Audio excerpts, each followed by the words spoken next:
Everyone, রান্না রকমারি চ্যানেলে আরেকটি পর্ব দেখার জন্য সবাইকে ওয়েলকাম জানাই। শীতকালেই কিন্তু প্রতিটা বাঙালি বাড়িতেই কিন্তু বাঁধাকপি আর বাঁধাকপির ছড়াছড়ি। ছোট থেকে বড় কর্তা মশাই পর্যন্ত বাঁধাকপি দেখলে প্রচন্ড পরিমাণে রেগে যাচ্ছে। গিন্নিরাই বা কি বানাবে বলো তো, সেই বাঁধাকপির ঘন্ট না হয় বাঁধাকপি ভাজা। এই বাঁধাকপি দেখতে দেখতে সবাই কিন্তু প্রচন্ড পরিমাণে বিরক্ত হয়ে যাচ্ছে। তো আজকে আমি তোমাদের জন্য একটি দারুণ বাঁধাকপির রেসিপি নিয়ে চলে এসেছি, যেটা কিন্তু প্রতিদিন বানিয়ে দিলে কর্তা মশাই কেন বাচ্চারাও টের পাবে না যেটা বাঁধাকপির রেসিপি। তো চলো কথা কম বলে রেসিপিটি শুরু থেকে শেষ পর্যন্ত তোমাদের কাছে দেখার অনুরোধ। বাঁধাকপিকে গ্রাইন্ডার দিয়ে গ্রেট করে নিয়েছি, যদি চপার থাকে চপার দিয়ে চপ করে নিতে পারো। এইটাকে কিন্তু এবার আমি একটু সেদ্ধ করব, বলতে একটু জাস্ট জলটা গরম হলেই কিন্তু আমি বাঁধাকপিগুলোকে এর মধ্যে দিয়েছি। জলটা একটু গরম হলেই কিন্তু আমি গ্যাসটাকে বন্ধ করে দেবো। বেশি সেদ্ধ করলাম না, কেন কি শীতের বাঁধাকপি বেশি সেদ্ধ করা লাগে না, এমনিতেই কিন্তু নাড়াচাড়া দিতে দিতেই গলে যায়। তাও একটু জাস্ট জলটা গরম হয়েছে, আমি গ্যাসের ফ্লেমটা বন্ধ করে দিয়েছি। এইবার কড়াইতে নিয়ে নিলাম অল্প পরিমাণ মতো সর্ষের তেল, আর এখানে নিয়েছি হাফ চামচ মতো জিরে। আর যে বাঁধাকপিটাকে গরম জলের মধ্যে সেদ্ধ করেছিলাম সেটাকে আমি জল চিপড়ে চিপড়ে বাঁধাকপিগুলোকে আমি তেলের মধ্যে দিয়ে দিচ্ছি। এবার আমি এখানে 5 থেকে 7 মিনিট মতো বাঁধাকপিকে গ্যাসের ফ্লেমটা হাই করে কন্টিনিউ ভাজবো। যে জলগুলো ছিল জলটা ভালোভাবে বাঁধাকপি থেকে টেনে নেয়।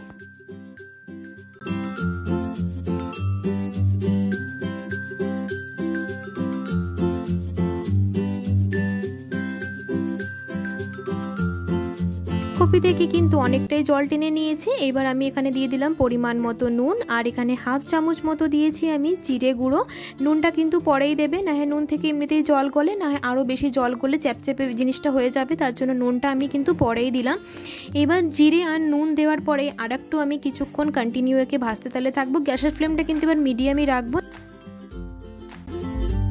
আর জিরে দেওয়ার 3 থেকে 4 মিনিট বাদেই কিন্তু আমি এখানে 3 ভাগের 1 ভাগ মতো অল্প পরিমাণ মতো আদা আর রসুন বাটা করেছিলাম, সেই বাটাটা আমি দিয়ে দিলাম। এতে কিন্তু অত্যাধিক আদা রসুন বাটা দেওয়া যাবে না, না হয় জিনিসটা খুবই বাজে একটা গন্ধ বেরোবে। আমি এর জন্য 3 ভাগের 1 ভাগ মতো দিয়েছি আদা রসুন বাটা। আদা রসুন বাটা দেওয়ার পরে এবার কন্টিনিউ গ্যাসের ফ্লেমটা হাই করে একে ভাজতে তালে থাকতে হবে।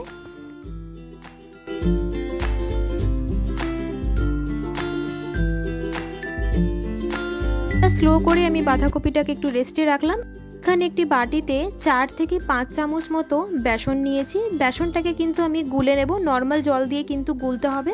একদম পাতলা লেয়ার থাকবে, কোনো গাঢ় কিছু থাকবে না, একদম পাতলা পাতলা করে গুলে নেব। তারাও তোমাদেরকে আমি গুলে দেখাচ্ছি কতটা থাকবে।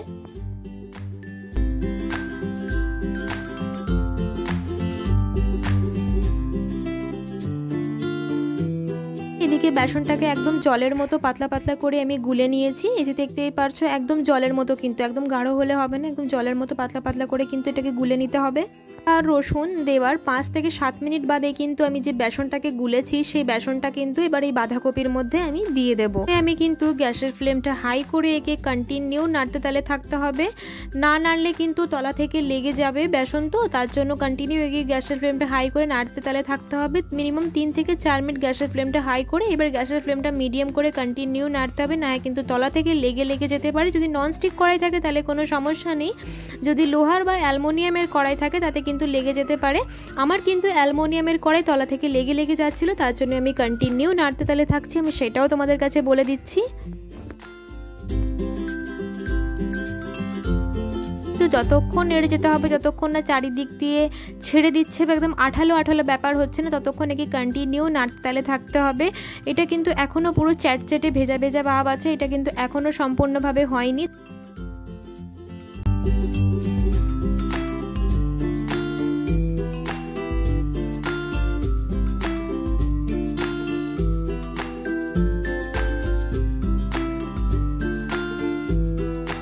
ফ্লেমটা মিডিয়াম করে রেখে মিনিমাম 10 থেকে 15 মিনিট মতো কন্টিনিউ নাড়তে তালে থাকলে কিন্তু দেখবে জলটা পুরোপুরিভাবে টেনে নেবে। এই যে দেখো আমার 15 মিনিট থেকে 16 মিনিট লেগেছে, এটা দেখো একদম সম্পূর্ণভাবে জল কিন্তু টেনে নিয়েছে, একদম শুকনো শুকনো হয়ে গেছে। দেখো তলা থেকে লেগে ধরছে, আর খুন্তিতেও লেগে ধরছে, তলা থেকেও লেগে ধরছে, সাইডেও কিন্তু ভালোভাবে উঠে গেছে, এর মানে এটা হয়ে গেছে। এবার আমি গ্যাসের ফ্লেমটা বন্ধ করে দেবো। এবার একটি থালাতে সর্ষের তেল বা সাদা তেল নিয়ে চারিদিকে কিন্তু সুন্দর করে মাখিয়ে দিতে হবে।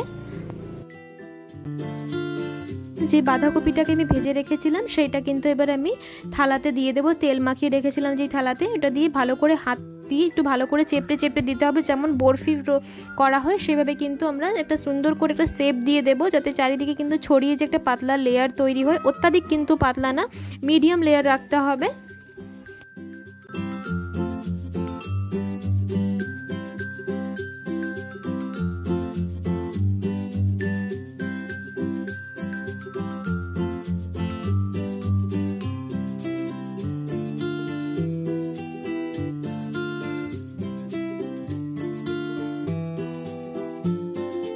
কিন্তু একটু সাদা তেল মেখে নিতে হবে, না হয় কিন্তু হাতে লেগে লেগে যেতে পারে, তার জন্য আমি একটু সাদা তেল মেখে নিয়েছি। এইটা কিন্তু আমি 15 থেকে 20 মিনিট একটু রেস্টে রাখবো, বলতে ফ্যানের তলায় বা ফ্রিজেও রেখে দিতে পারো, যাতে ভালোভাবে এটা জিনিসটা সেট হয়। সেট হয়ে গেলে কিন্তু খুব সুন্দরভাবে একদম উঠে আসবে। আমি এটা 20 মিনিট মতো ফ্রিজে রেখে দিয়েছিলাম। 20 মিনিট বাদে দেখো কি সুন্দর শক্ত হয়ে গেছে, একদম পুরো দেখে মনে হচ্ছে না বরফির মতো। এবার আমি ছুরি দিয়ে যে যেমন শেপে কাটতে পারো, আমি নর্মাল শেপেই কেটে নেব। আর খুবই শক্ত হয়ে গেছে, আমি তোমাদেরকে একটা তুলে দেখাচ্ছি কতটা সুন্দর হয়েছে।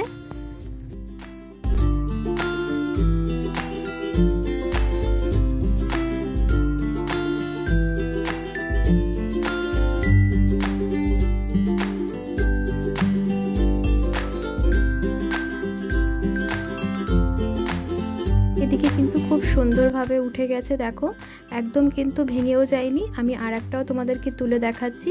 এইটা কিন্তু তেলে ভেজে খেলে কিন্তু আরো বেশি সুন্দর লাগে। কপির স্লাইসগুলোকে এবার আমি কেটে এক এক করে কেটে নিয়েছি। এইবার কড়াইতে দিয়ে দিলাম পরিমাণ মতো সর্ষের তেল। আমি কিন্তু সর্ষের তেলেই ভাজবো। সর্ষের তেলটা গরম হয়ে যাওয়ার পরেই বাঁধাকপির যে ধোকাটা তৈরি করে রেখেছিলাম সেটাকে এবার আমি কড়াইতে গরম তেলের মধ্যে ছেড়ে লাল লাল করে কিন্তু ভেজে নিতে হবে।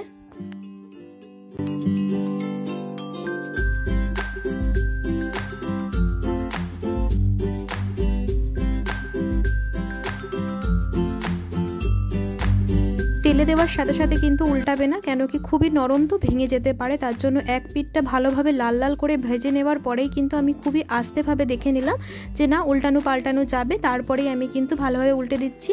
দেখো একটাও কিন্তু ভাঙিনি, ওই পাশটা কিন্তু পুরোপুরি হয়ে গেছে। এবার আমি এক এক করে সমস্ত কিছুকে উল্টে পাল্টে নেব।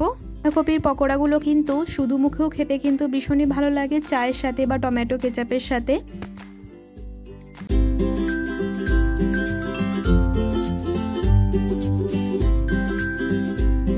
কিন্তু দু পিঠ ভালোভাবে লাল লাল করে ভাজা হয়ে গেছে। এবার আমি এক এক করে নামিয়ে নেব।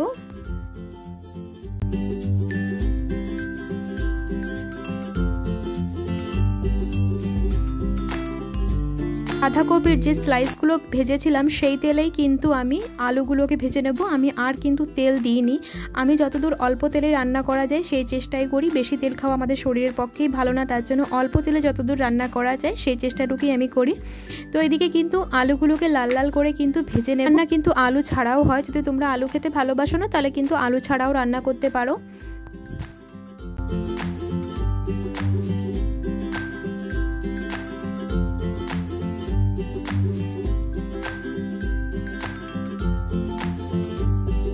কিন্তু আলুগুলো লাল লাল ভাজা হয়ে গেছে, আলুগুলোকে আমি নামিয়ে নেব। আমি কিন্তু আরও তেল দিইনি, সেই তেলের মধ্যেই কিন্তু এবার আমি দিয়েছি 2টো এলাচ, একটা শুকনো লঙ্কা, আর দিয়েছি 2টো তেজপাতা, আর এখানে দিয়ে দেব 1 চামচ মতো গোটা জিরে। জিরেটা একটু লাল লাল ভাজা হয়ে গেলেই বাদ বাকি মশলাগুলো এতে অ্যাড করব। একটু ভাজা ভাজা হয়ে গেলে এখানে দিয়েছি আমি আদা, কাঁচা লঙ্কা, আর দিয়েছি 7 থেকে 8 কোয়া মতো রসুনকে পেস্ট করে রেখেছিলাম, সেটা কিন্তু দিয়ে দিলাম। এখানে কিন্তু পেঁয়াজ আমি ব্যবহার করিনি, জাস্ট কাঁচা লঙ্কা, আদা আর রসুন ব্যবহার করেছি। এবার মশলাটাকে ভালো করে আমি কষিয়ে নেব। প্রত্যেক দিনের রেসিপি তোমাদের কেমন লাগে, যদি ভালো লাগে প্লিজ একটি লাইক করে দেবে আর একটা কমেন্ট করে দেবে, তাহলে আমার ভীষণই ভালো লাগবে। তোমাদের একটি লাইকে কিন্তু আমি আরও বেশিভাবে মোটিভেট হই। এবার এক এক করে আমি গুঁড়ো মশলা অ্যাড করব। এখানে আমি দিয়েছি কালারের জন্য রেড চিলি পাউডার, এটা কিন্তু ঝাল না, জাস্ট কালারফুল হবে রান্নাটা। চিলি পাউডার দেওয়ার 2 মিনিট বাদেই কিন্তু আমি নুন দেব। নুনটা আমি সবার শেষে দিই, কেন কি নুন থেকে জল ছাড়া শুরু হয়ে যায়, মশলায় অলরেডি জল ছিল, তার জন্য নুনটা একটু বাদে, মানে 2 মিনিট বাদেই আমি নুনটা দিয়েছি। নুন আর রেড চিলি পাউডারটা দেওয়ার পরে মিনিট খানিক মতো আমি আর একটু মশলাটাকে কষিয়ে নেব।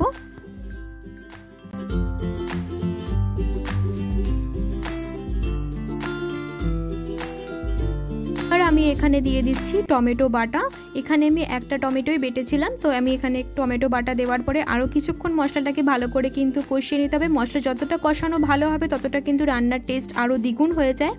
আর আমি এখানে দিয়েছি অল্প টেস্টের জন্য একদম সামান্য পরিমাণ মতো চিকেন মশলা, মিট মশলা যাকে বলে, চিকেন মশলা বা মিট মশলা। তো আমি একদম অল্প পরিমাণ মতো দিয়েছি একটু মিট মশলা দেওয়ার পরে আর একটু ভালো করে মশলাটাকে কিন্তু কষিয়ে নিতে হবে। শেষে আমি এখানে দিয়ে দেব 1 চামচ মতো টমেটো কেচাপ দেওয়ার কিছুক্ষণ মতো আরও আমি মশলাটাকে কষিয়ে নেব। মশলা কিন্তু প্রায় কষানো হয়ে গেছে, মশলাটা কিন্তু ভালোভাবে কষানো হয়ে গেছে। যে আমি ভেজে রাখা আলুগুলোকে রেখে দিয়েছিলাম, এবার ভেজে রাখা আলুগুলোকে আমি মশলার মধ্যে দিয়ে মিনিমাম 5-7 মিনিট মতো আর একটু ভালো করে আলুর সাথে কষিয়ে নেব মশলাটাকে। আলু দেওয়ার পরে আমি মিনিমাম 5 থেকে 6 মিনিট মতো ভালো করে মশলার সাথে আলুটাকে কিন্তু কষিয়ে নিতে হবে।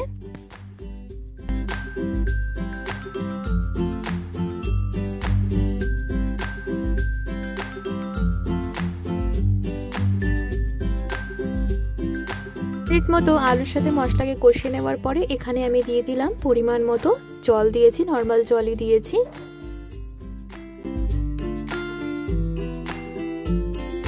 তো ঝোল ঝোল ভালো লাগবে না, নুনটা চেক করে নিলাম, নুনটা ঠিক আছে। এবার ঢাকনা দিয়ে মেখে ঢেকে দেবো। মিনিট বাদে আবারও ঢাকনাটা খুলে দেখলাম আলুগুলো গলেছে কিনা। আলুগুলো এখন একটু শক্ত আছে, আবারও আমি 3 থেকে 4 মিনিট মতো ঢাকনা দিয়ে ঢেকে দেবো।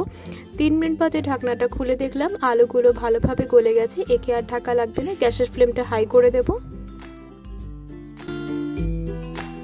ফ্লেমটা হাই করে ভালোভাবে কিন্তু ঝোলটাকে ফুটিয়ে নিতে হবে। যে বাঁধাকপিগুলোর আমি একটু বড়া করে রেখেছিলাম স্লাইস ধরনের, সেই বড়াগুলোকে এবারে ফুটন্ত ঝোলের মধ্যে কিন্তু দিয়ে দিতে হবে। কিছুক্ষণ আগেই দিলাম যাতে ভালোভাবে কিন্তু এই বড়ার মধ্যে ঝোলগুলো ভালোভাবে ঢুকতে পারে। এবার বড়াগুলো দেওয়ার পরে খুবই আলতো হাতে কিন্তু উপর নিচ করতে হবে, বেশি তাড়াহুড়ো করলে কিন্তু ভেঙে যেতে পারে। তার জন্য আমি জাস্ট হালকা হাত দিয়ে ভালো করে একটু ঝোলটাকে উপর নিচ করে দেবো।